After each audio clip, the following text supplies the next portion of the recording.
என்ன பண்ணாலும் இந்த மலச்சிக்கல்ன்ற பிரச்சனையிலிருந்து ஒரு தீர்வே கிடைக்க மாட்டேங்குதுங்க. அதுக்கு ஏதாவது எளிமையான தீர்வு இருக்குதா அப்படின்னு தேடிக்கொண்டு இருக்கக்கூடிய நபரா நீங்கள்.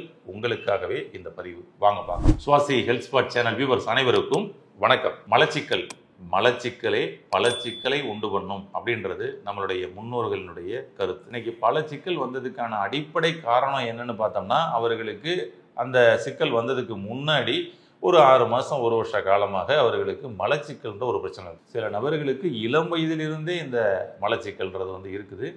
அதனால் அவசியம் நீங்கள் நோய் வந்ததுக்கு அப்புறம் சரி பண்ணுறதை விட நோய் வர்றதுக்கு முன்னாடியே அதற்கான தீர்வை பண்ணிக்கிறது தான் பெஸ்ட்.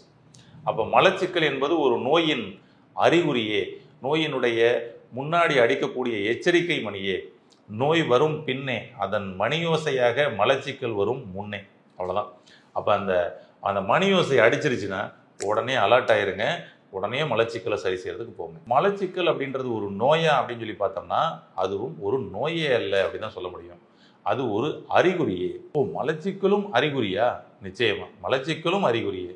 அப்போ மலச்சிக்கலுக்கான மூல காரணம் தான் என்ன அப்படின்னு சொல்லி சொன்னோம்னா, அதுக்கு முன்னாடி இருக்கிறவங்க நல்லா அரைச்சு நைஸாக அப்படியே வெளியே தள்ளியிருந்தாங்கன்னா ஈஸியாக இவங்க வெளியே தள்ளிடுவாங்க.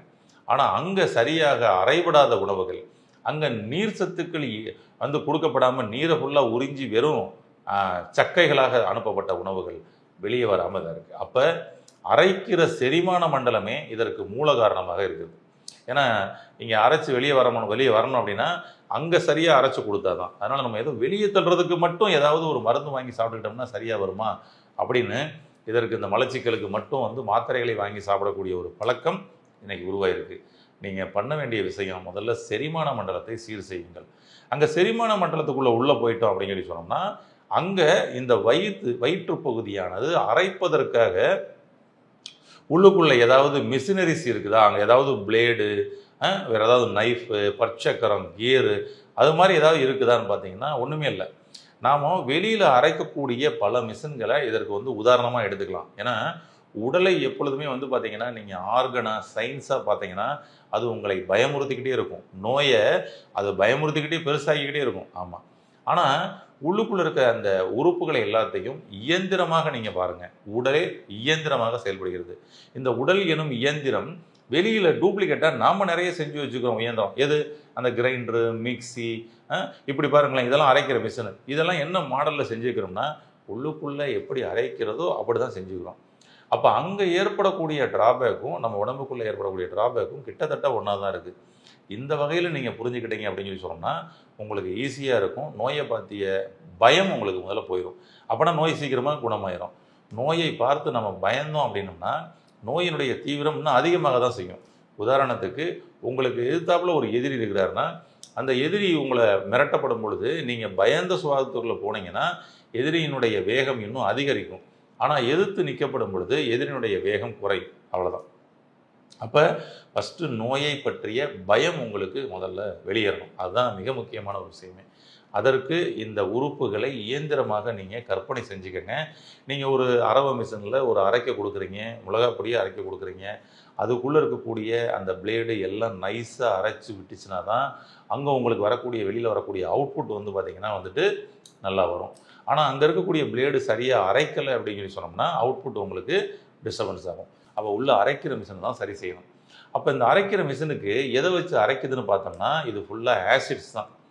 ஆசிட்ஸ் மூலமாக தான் அரைக்கிறது. அப்போ நமக்கு ஒரு உணவு உள்ளே போயிடணுன்னா இறைப்பையில் ஹைட்ரோக்ளோரிக் அமிலம் அப்படின்னு சொல்லி சுரக்குது. இந்த ஆசிட் தான் உணவுகளை 2 கூறுகளாக உடைக்குது. நீளமாக நீங்கள் பீஸா கொடுக்குறீங்கன்னா அதை 2ஆ 4ஆ வெட்டுறது யாருன்னா ஃபஸ்ட்டு இவர் தான். இவர் இந்த இடத்துல செரிமானம் நடக்கிறதே கிடையாது. இது உணவுகளை ஃபஸ்ட்டு பெருசாக இருக்கிறத சிறு சிறு கூறுகளாக மாற்றக்கூடிய வேலையை பண்ணுது ஹைட்ரோக்ளோரிக் அமிலம். அதுக்கப்புறம் இது இண்டஸ்டைனுக்குள்ளே போயிடுது. இண்டஸ்டைனுக்குள்ளே போனோன்னா இந்த இறைவனோட அந்த உடல் வடிவமைப்பில் என்னெல்லாம் பண்ணிக்கிறாரு பாருங்களேன். அவரோட பெரிய விஷயம். அதாவது உணவு உள்ளே போயிடுச்சு சிறுகுடலுக்குள்ளே. சிறுகுடல்லேருந்து வெளியில் வரக்கூடாதுல்ல, அங்கே ஒரு க்ளோஸு, ஓகேங்களா, அது ஒரு வால்வு, பைலோரிக் வால்வு அப்படின்னு சொல்லிட்டு ஒரு வால்வு க்ளோஸ் ஆயிடும்.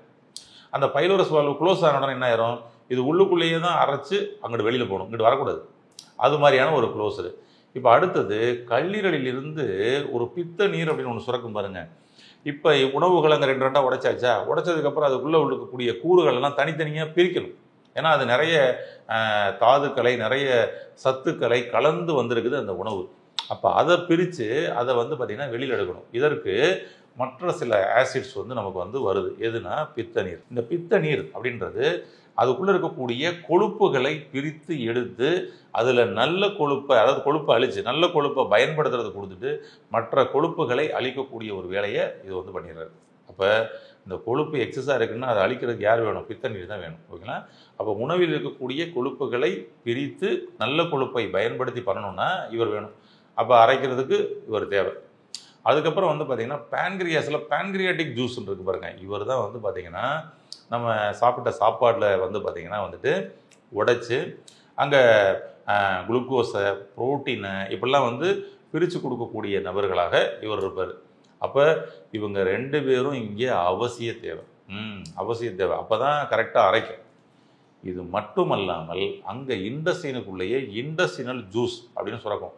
அந்த இண்டஸ்ட்ரியல் ஜூஸும் சேர்ந்து கிடைக்கும் பொழுது மட்டும்தான் நம்ம கொடுக்கக்கூடிய அந்த உணவு அரைக்கப்பட்டு சத்துக்களை பிரித்தெடுத்து சக்கைகளை வெளியேற்றக்கூடிய ஒரு வேலையை பண்ணும். இவங்களில் ஏதாவது ஒரு மாறுபாடு ஏற்பட்டுருச்சுன்னா, இந்த ஆசிட்ஸில் ஏதாவது ஏற்ற இறக்கம், அதாவது அது வந்து கம்மியாக சுரந்துச்சு, இது கொஞ்சம் அதிகமாக சுரந்துருச்சு அப்படின்னா அப்போயே உங்கள் செரிமான மண்டலம் டிஸ்டர்பன்ஸ் ஆக ஆரம்பிச்சிடும்.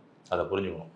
அதாவது நீங்கள் வெளியில் அரைக்கக்கூடிய ஒரு மிஷினு, அது மிளகா வத்தலாக இருக்கட்டும், இட்லி மாவு அரைக்கிறதா இருக்கட்டும், எல்லாம் இருக்கட்டும், அதில் அதுக்கு தேவையான மாதிரி அந்த இன்க்ரீடியன்ஸை கரெக்டாக போடணும்ல. இப்போ அரிசி மாவையும் உளுந்தையும் நீங்கள் வந்து அரைக்கிறீங்க அப்படின்னா உளுந்து ஃபுல்லாக ரொம்ப அதிகமாக கூடிடுச்சுன்னு வச்சுக்கோங்களேன். அப்போ அதோடைய மூலப்பொருள் வந்து தயாரிக்கப்பட்ட இது என்ன ஆயிரும்? குவாலிட்டி இருக்குது. அதே உணவு அந்த அரிசி அரைக்கப்படும் பொழுது உளுந்து ரொம்ப கம்மியாக போட்டோம்னு வச்சுக்கோங்களேன், அப்பையும் வந்து பார்த்திங்கன்னா அங்கே அதிலிருந்து தயாரிக்கப்பட்ட உணவு இட்லியெல்லாம் கட்டியாக கல் மாதிரி ஆயிரும். இப்படி மூலப்பொருள் ரொம்ப முக்கியம். அந்த மூலப்பொருள் நம்ம உடம்புக்குள்ளே என்னென்னா இந்த ஆசிட்ஸ் தான். அதுதான் செரிமானத்துக்கு மிக முக்கியமாக பயன்படுது. நீங்கள் இதெல்லாம் தான் சீர் செய்யணும். இதெல்லாம் சீர் செஞ்சால் மட்டும்தான் உங்களுக்கு ஈஸியாக அரைச்சி வெளியில் வந்துடும், மலம் வெளியே வரும். மலச்சிக்கல்ன்ற அந்த பிரச்சனை போகணும்னா இந்த ஆசிட் சரியாக சுரந்து செரிமான மண்டலம் சீராக வேண்டும். அவ்வளோதான். இது மேலே கவனம் வச்சுக்கணும்.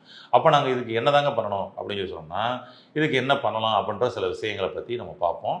ஃபஸ்ட்டு வந்து பார்த்திங்கன்னா, இந்த செரிமான மண்டலத்தை சீர் செய்வதற்கு நீங்கள் உங்களுடைய உணவு முறைகளில் நீங்கள் என்ன மாதிரிலாம் சாப்பிட்றீங்கன்றதை கொஞ்சம் அனலைஸ் பண்ணி பாருங்கள். என்னென்னா ஃபைபர் கண்டென்ட் உள்ள உணவுகள் படிப்படியாக குறைஞ்சிக்கிட்டே வந்துருச்சுங்க. நம்மக்கிட்ட ஃபைபர் கண்டென்ட் உள்ள உணவுகள் எடுத்துக்கிறதே இல்லை. அப்போ ஃபுல்லாக வந்து கார்போஹைட்ரேட் உணவுகள், மாவுச்சத்து உணவுகளாக தான் எடுத்து கொடுக்குறோம். இந்த மாவுச்சத்து உணவுகள் என்ன பண்ணும் அப்படின்னு சொல்லி சொன்னோம்னா, இது உள்ளுக்குள்ளே அசிட்டிக்காக மாறும்.